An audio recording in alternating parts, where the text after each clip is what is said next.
Back again. You know what I'm saying? You right back on the unlucky lane. On the unlucky lane. You on the unlucky lane. You on the unlucky lane. Now I say that you unlucky lane. Hey, you on the unlucky lane, man. Hey, unlucky lane. You on unlucky lane. Hey, and it's presented by this guy. This guy said it's presented by. Hey, it's presented by this guy.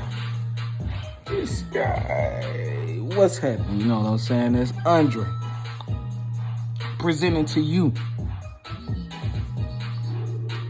Unlucky Lane. Yes, we are back. We are back. Unlucky Lane, man. You gotta love it. You know what I'm saying? Just a place where we get together to talk a little bit of shit. You know what I'm saying? Sometimes it's nice to have a spot that you can talk some shit in. Sometimes it's nice. So, Unlucky Lane is here. If you got shit you want to talk, shit, let's talk. You know what I'm saying? Anytime, whenever, holla at me. I'm down. But without further ado, today's episode is dedicated. Oh man, it's a hot button topic. But fuck it. What we gonna talk about today? We gonna talk about Dave Chappelle and the Closer. Oh. Yeah, man. Let's do it. So, if you ain't familiar, there's a movie, a comedy special out right now.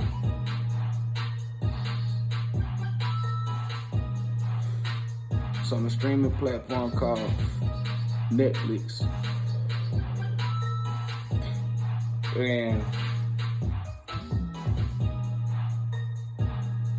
this comedy special, you know, is by a comedian by the name of Dave Chappelle. Dave Chappelle is famous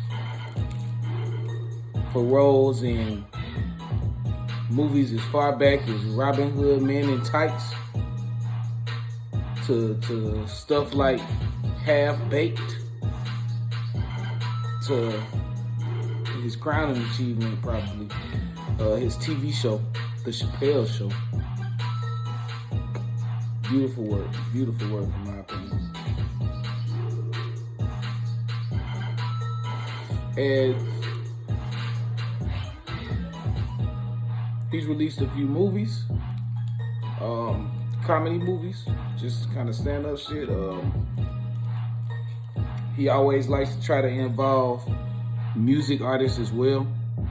You know what I'm saying? And all of his shit.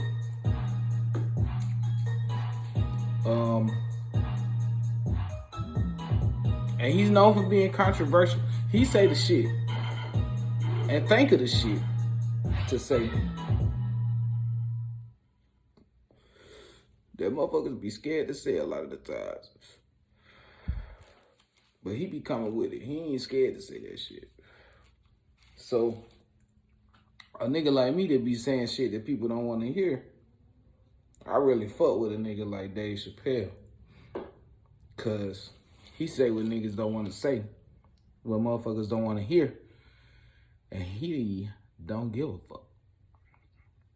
So, he got this new stand-up special called The Closer. And he called it The Closer because he's done, I think he said five specials in the past like 5 years for Netflix. This was kind of his comeback. He's even used different things that he's done to try to get people to help his cause as far as him getting the numbers and the money right as far as Comedy Central is concerned. Because, you know, he claimed that he was crapped on as far as the deal goes through inexperience back in the day. And this particular one, he called the closer, and he started off by saying, "This gonna be my last special for a while, y'all. I ain't holding back in this one." And just by him saying that right there, I already knew I was finna love every second of it. Every second of it. Now that ain't to say that it wasn't parts of it that had me like, nigga, you is going ham. Bro, did you just say that shit? Oh my gosh. Holy shit, bro. You're wilding. You're wilding. I did. He definitely had parts like that in the show. Even to me, somebody that don't be like, yeah, maybe you shouldn't have. Somebody that be like, instead, you know what I'm saying? Even me, I was like, oh, whoa. And he definitely knew what he was doing with the naming of the project, with the way that, you know what I'm saying, he set everything up as far as the jokes is concerned. He knew it was a master's class. If you some type of comedian, or if you somebody that feel like they, you know what I'm saying, funny, you know, that shit right there, Dave Chappelle overall period is absolutely somebody that you should be digging into, because the way that he does that shit, you know what I'm saying, is about fucking perfect, you know what I'm saying? He ain't just telling jokes. He learning your ass some shit too, which is kind of the point. But I think the main reason why he felt like this was gonna be the last one, and he felt like he was gonna go over the edge, and he was gonna be in trouble and likely end up being canceled, you know what I'm saying, is because, as in the other specials, he definitely didn't leave any stone unturned. Meaning, he wasn't afraid to touch on or speak about anybody.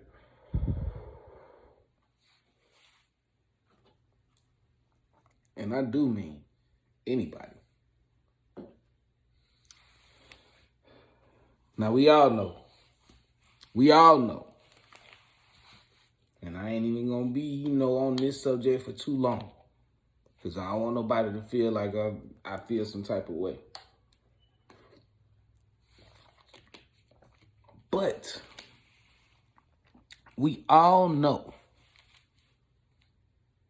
that as much as people feel like, oh, you can't say nothing today, oh, freedom of speech is dead, and oh, cancel culture is this and that and the other shit and all that shit like that. As much as people like to say that, there are a group of people that can't be touched. You heard me. They can't be touched. This group of people, I believe, can say anything they want to say about anybody that they want to say it about. And it's gone.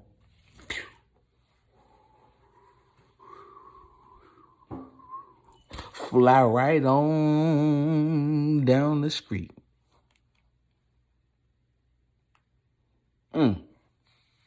What group of people you talking about, Dre? Shit. Everybody can get that shit these days, bro. I mean, who you talking about? I'm talking about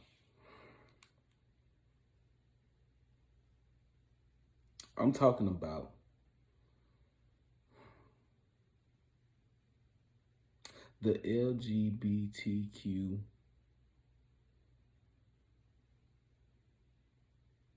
I don't know the rest of the letters. I apologize. I don't know the rest of the letters. But I didn't want to come with no funny name. I want to try to get it right. Just because I want to try to get it right. So a nigga get my shit right.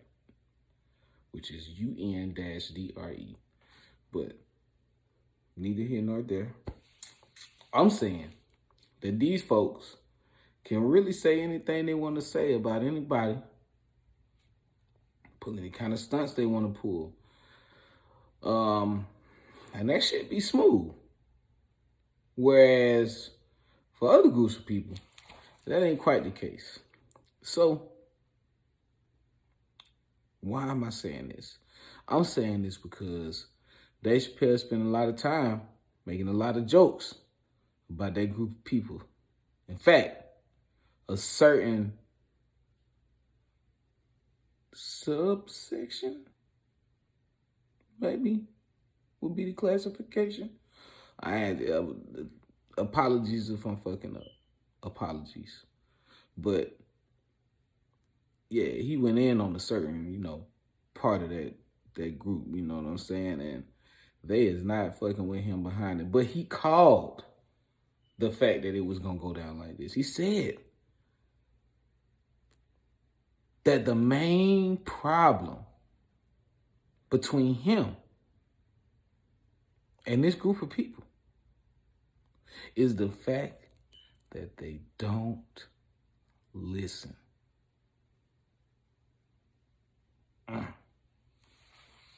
Now, I consider myself to be a pretty thick-skinned guy. You know what I'm saying? Like, I mean, I got a short fuse. You know what I'm saying? Yes, but it ain't usually, you know what I'm saying, on too much behind or on too much other than what I perceive as disrespect. Because I'm real big on respect, because I try to give respect, you know what I'm saying, so that I can receive it. So if I don't receive it after I done given it, then I'm going to feel some type of way, and that's what leads to, things happening how they happen when they happen with me. But I consider myself to be a pretty thick-skinned dude. I didn't find a problem with Dave Chappelle having a little black man appear on the motherfucker's shoulder eating a piece of chicken or watermelon or some shit like that. I didn't have no problem with Dave Chappelle's first episode, the first episode of his show, ending. This is our last impression. Ending with a black KKK member. Complete with the rhetoric and all. Like nothing, no punches held. Presented in documentary form. Wildness. If you haven't seen what I'm talking about. Wildness. But comedically some of the best shit I ever seen in my life. Like the point of comedy, the point of funny shit is taking a normal situation or subject and making it abnormal. Because you have an understanding of the normal, you find humor in the abnormal. That's the point of humor. That's what it is, broken down scientifically. So, for him to take a black nigga that's blind and don't realize that he black and make him a KKK member. Oh my gosh, man. It was fucking beautiful, man. Like, fucking beautiful. You know what I'm saying? But I didn't get mad when he did these things, you know what I'm saying? I don't get mad when he tells jokes about black people. Because he does. Often. I don't get mad. I don't get mad when anybody does it. Even if it's a not black person. I don't get mad.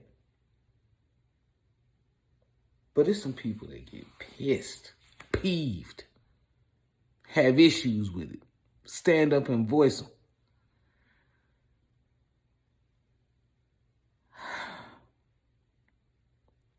But they didn't even listen to what was said. Remember, if you listen to my Unlucky Lane situation, you know what I'm saying? I told you at one point in time, the best thing you can do is shut the fuck up and listen. These people ain't listening, man. Because the man told them what was up. He told them what was up. He literally said in there that if you go back and listen to all of the jokes that he's told about these people, that he don't have no problem with them directly at all in relation to what they standing up for. At all. What he has a problem with, and I'll let you tell it, but it's what they come from.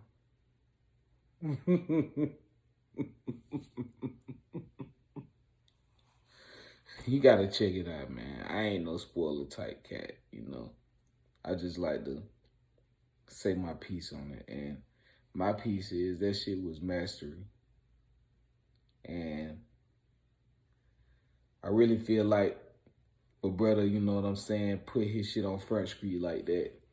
Like with the story that he told at the end of it, you know what I'm saying? And for him to do that shit, you know what I'm saying, and really I feel present an olive branch, you know what I'm saying, to people that fall under that group that, you know, he's kind of at odds with, you know what I'm saying. For him to put that out there like that, and for motherfuckers to sit in the audience of it, and then turn around and, you know, pick little bits and pieces everywhere out of it, you know what I'm saying, as opposed to taking the totality of what was said and the message that was trying to be driven home, and, you know what I'm saying, how he truly felt about it, you know what I'm saying. Instead of doing that, the motherfucker, you know, go home and jump straight on Twitter or write a letter to motherfucking, you know what I'm saying, Netflix in the parking lot. Take this shit down. Take it down now. He's blank phobic. So, I think niggas is tripping. The nigga ain't blank phobic. You know what I'm saying? Or at least, you know what I'm saying? If he is, as far as the technical definition is concerned, because he did call himself such several, you know what I'm saying, times during the special. Granted, there was a hint of sarcasm, you know what I'm saying, in what he was saying, but he still called himself such. So,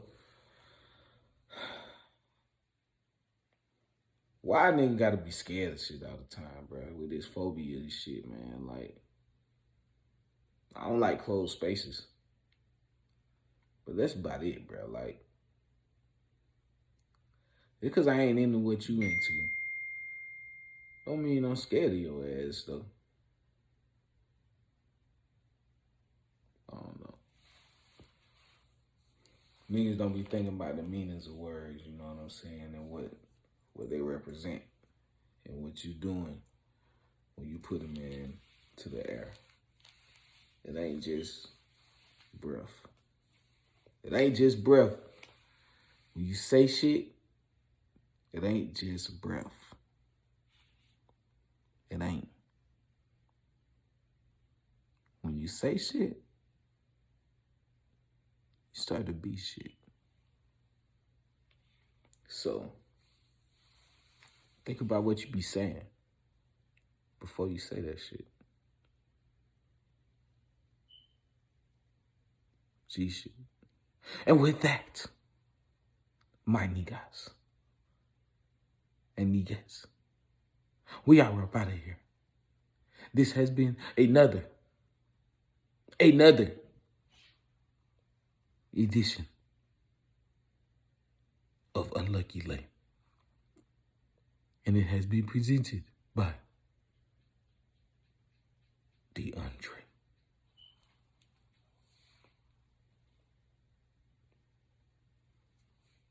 Thank you, thank you, thank you, thank you. Get your ass off my porch, because I'm closing my door.